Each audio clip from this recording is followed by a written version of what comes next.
Hello, ಶಾವಿಗೆ ಉಪ್ಪಿಟ್ಟು ಮಾಡುವ ವಿಧಾನಗಳು ನೋಡಿ ಹೆಂಗೆ ಮಾಡ್ತಿದ್ದಾರೆ ನಮ್ಮ ಮನೆಯಲ್ಲಿ. ಫಸ್ಟು ಎಣ್ಣೆ ಹಾಕಿ, ಕಡಲೆಬೇಳೆ ಹಾಕಿ, ಸಾಸಿವೆ ಹಾಕಿ, ಒಗ್ಗರಣೆ ಹಾಕ್ಬಿಟ್ಟು ಈಗ ಮೆಣಸಿನ್ಕಾಯಿ ಹಾಕ್ತಾ ಇದ್ದಾರೆ. ಆಮೇಲೆ ಈರುಳ್ಳಿ ಹಾಕ್ತಾ ಇದ್ದಾರೆ. ಆಮೇಲೆ ಕರ್ಬೇವಿನ ಸೊಪ್ಪು ಹಾಕವ್ರೆ. ಈಗ ನೋಡಿ ಇಲ್ಲೆಲ್ಲ ಬಿನೀಸ್ ಹಚ್ಚಿಟ್ಕೊಂಡವ್ರೆ, ಆಲೂಗಡ್ಡೆ ಹಚ್ಚಿಟ್ಕೊಂಡವ್ರೆ, ಕ್ಯಾರೆಟ್ ಹಚ್ಚಿಟ್ಕೊಂಡವ್ರೆ. ಇಲ್ಲಿ ಒಂದು ಶಾವಿಗೆ ಪ್ಯಾಕೆಟ್ ಇಟ್ಕೊಂಡವ್ರೆ, ಗಣೇಶ್ ಶಾವಿಗೆ ತಗೊಂಡಿದ್ದಾರೆ. ಈಗ ಸ್ವಲ್ಪ ಹೊತ್ತಾದ್ಮೇಲೆ ಮತ್ತೆ ತೋರಿಸ್ತೀನಿ. ಇಷ್ಟೇ ಸಾಕು. ಈಗ ತರಕಾರಿ ಬಿನೀಸು, ಕ್ಯಾರೆಟು, ಆಲೂಗಡ್ಡೆ ಹಾಕಿ ಮಿಕ್ಸ್ ಮಾಡುತ್ತಿದ್ದಾರೆ. ಒಂದೇ ಒಂದು ಟೊಮೆಟೊ ಫ್ರಿಜ್ಜಲ್ಲಿ ಹೋಗಿ ತಗೊಬಂದು ಹಚ್ಕೊತಾ ಇದ್ದಾರೆ.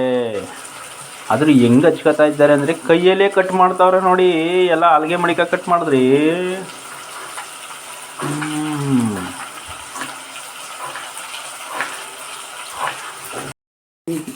ಕೊತ್ತಂಬರಿ ಸೊಪ್ಪು ಉತ್ತರಿಸ್ಕೊಂಡಿದ್ದಾರೆ ಟಮಾಟೆ ಹಣ್ಣು ಜೊತೆಗೆ.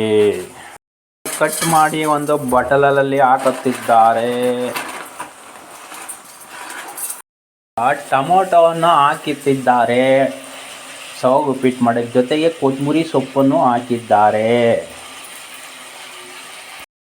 ನೋಡಿ, ರುಚಿಗೆ ತಕ್ಕಂಥ ಒಂಚೂರು ಉಪ್ಪನ್ನು ಹಾಕುತ್ತಾ ಇದ್ದಾರೆ.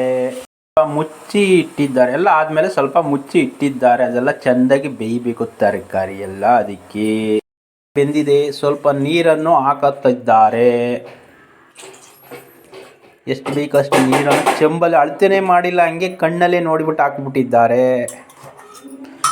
ಅದ್ರ ಜೊತೆಗೆ ನೋಡಿ, ಕಾಯಿ ತುರಿದು ಇಟ್ಕೊಂಡಿದ್ರು ಫ್ರಿಜ್ಜಲ್ಲಿ, ಅದನ್ನು ತಗೊಬಂದು ಕೈಯಲ್ಲಿ ಎಷ್ಟು ಬೇಕಷ್ಟು ಹಾಕ್ತಾ ಇದ್ದಾರೆ.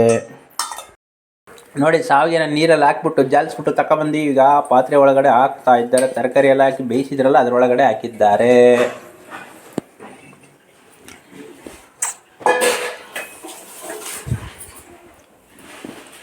ಈಗ ಅದನ್ನು ಮಿಕ್ಸ್ ಮಾಡ್ತಾ ಇದ್ದಾರೆ.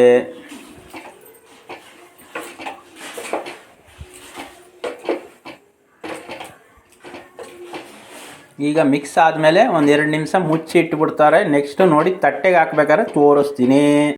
ಶಾವಿಗೆ ಉಪ್ಪಿಟ್ಟು ರೆಡಿ ಆಗಿದೆ. ಇನ್ನೇನಿದ್ರು ತಟ್ಟೆಗೆ ಹಾಕೊಂಡು ಬ್ಯಾಟಿಂಗ್ ಮಾಡೋದು ಅಷ್ಟೇ.